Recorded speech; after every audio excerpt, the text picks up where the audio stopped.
Bye.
Probably just so look realistically.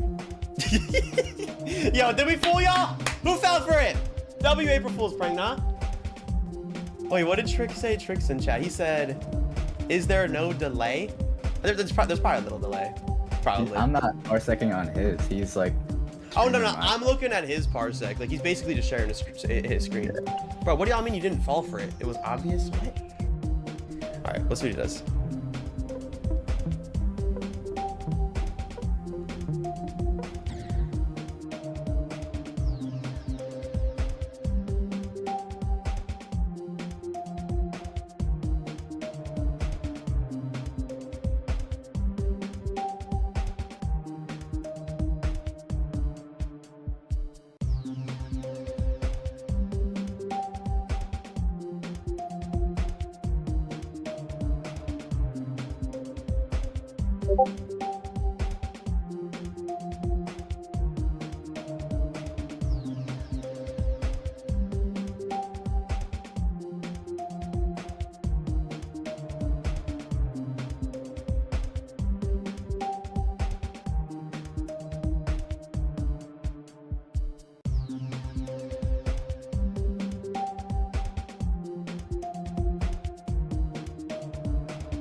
Sakupan Circles by Nick24. This is the unnerved version. Is it the hardest 9 circles level ever created?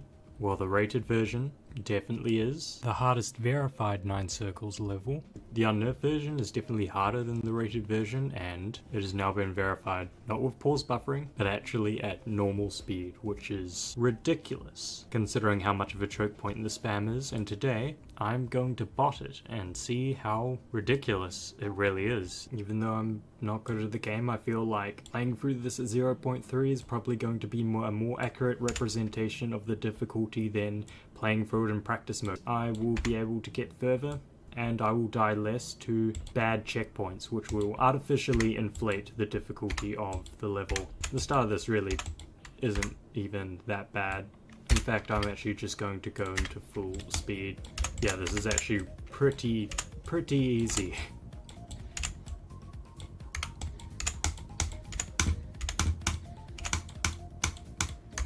Wow.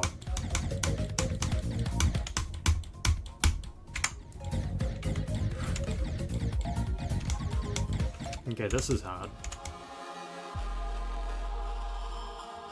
Hardest 9 circles level ever? Honestly, with this gameplay and the cube and the ship, this isn't even close to being anywhere on the demon list. This is like insane demon gameplay. Apart from, I cannot pull that part of the ship off. I'm just not good enough. Although I reckon I would be able to do this. Yep. However, we're going to bring it back to normal speed now because I reckon I could do this. Yep, easily. And I could do this on normal speed too, I reckon.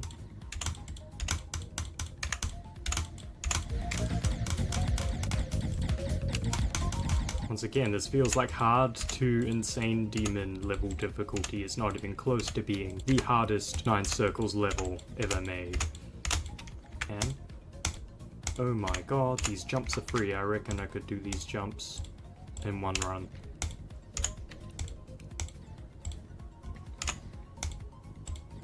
Okay, maybe I'm overestimating myself, but these are like the equivalent difficulty of triples. Okay, maybe they're a little bit harder than triples.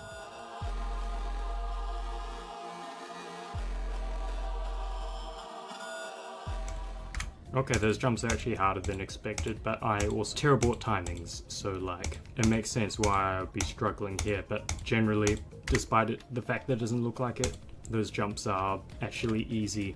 And then this is the infamous wave. This is where like 90% of the difficulty comes from. This is why it's the hardest verified 9 circles level. This is where I'm going to go into 0.3x, and I'll still struggle in 0.3x, I reckon. Okay, I died to dumb click.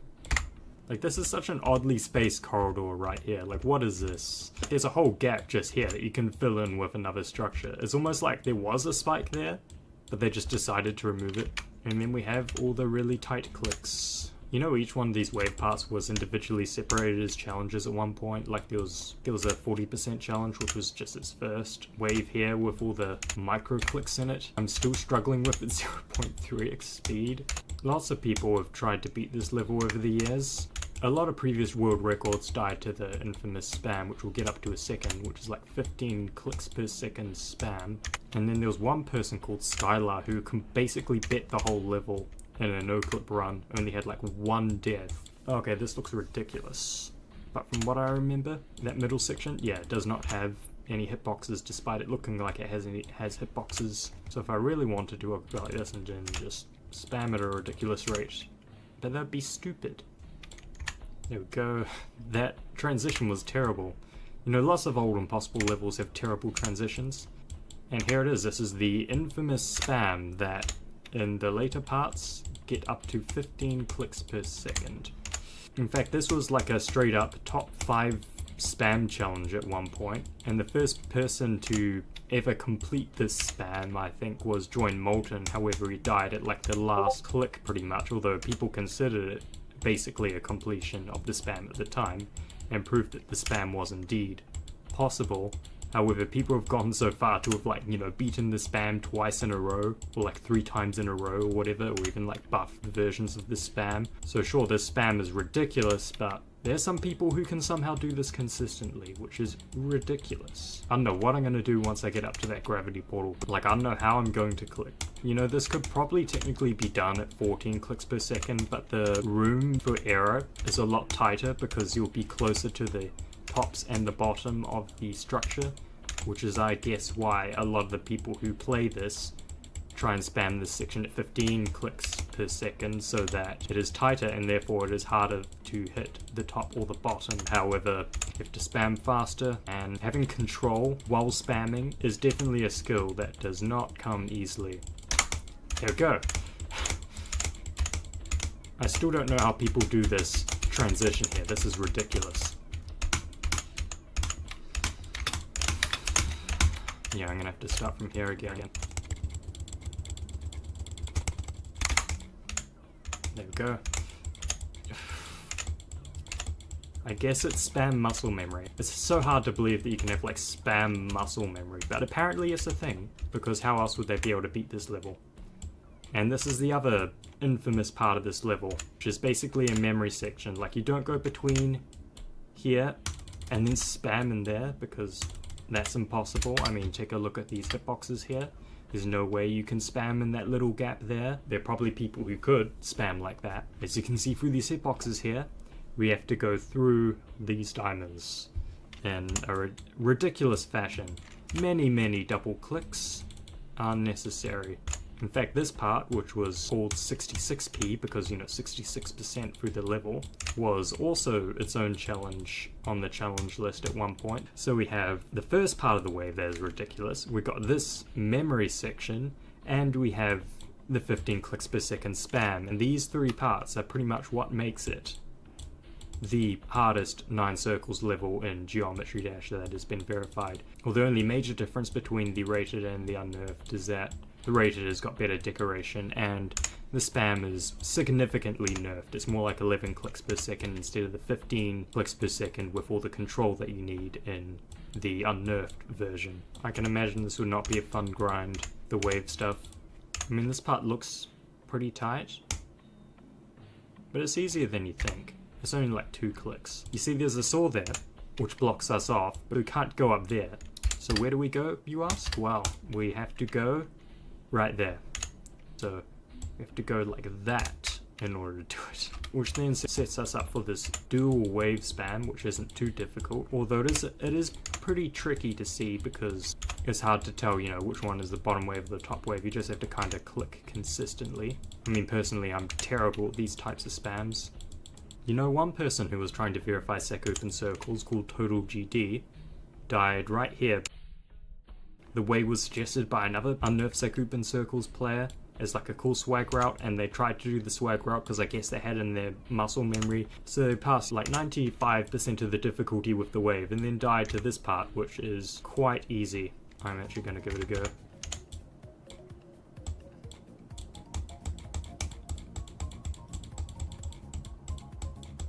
And then just lie on the bottom. It's very easy in. It took them 440,000 attempts to get as far as they did, and then just to die there, you know. That's the sort of stuff that would make you quit the game forever.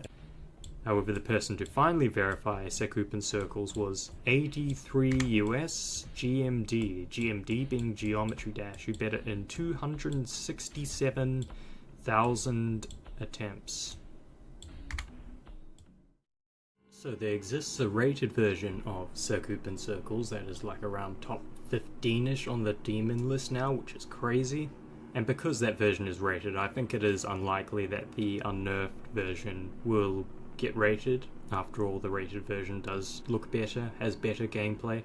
With today's difficulty standards and the levels that do exist on the demon list today, if this were to be placed on the demon list, is it the hardest thing that Geometry Dash players have achieved? And I would say it's very unbalanced with sections like this, and honestly all these wave sections and stuff alone is pretty much the difficulty of this level. And based off these sections alone, I don't think that it would be top 1, considering we have things like Amethyst and Thinking Space 2 that have gameplay parts that are as difficult as that first wave in sec open circles, but just throughout the whole level. And sure, like the infamous spam, might be a harder part than any of the parts ever in Amethyst or Thinking Space 2. But because the gameplay of these levels so compressed and every piece of the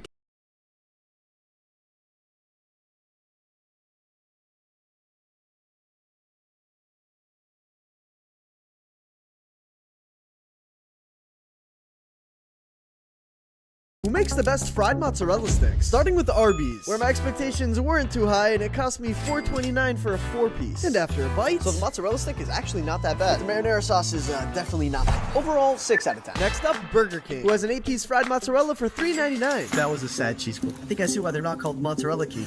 That's a 3. Next up, Olive Garden. We're here for one thing, fried mozzarella. Thank you. Those actually look really good. And for a price of $8.99 for an 8-piece, right off the bat, I think the marinara sauce is definitely the best. And those are some solid mozzarella sticks. It's a solid 7.5. And now we got Chili's with their 3-piece fried mozzarella for $10.79. That thing is more like a mozzarella block than a mozzarella stick. And had one of the craziest cheese pulls I've ever seen. The cheese has a good flavor. It is super crispy. That's a 9 out of 10. But how about Applebee's? The mozzarella sticks cost $10.99. We got the sticks, and after putting one in my mouth, Chili's was categorically better than 6.5. Who makes the best fried mozzarella sticks? Starting with Arby's, where my expectations weren't too high and it cost me $4.29 for a 4-piece. And after a bite, so the mozzarella stick is actually not that bad. The marinara sauce is definitely not bad. Overall, 6 out of 10. Next up, Burger King, who has an 8-piece fried mozzarella for $3.99.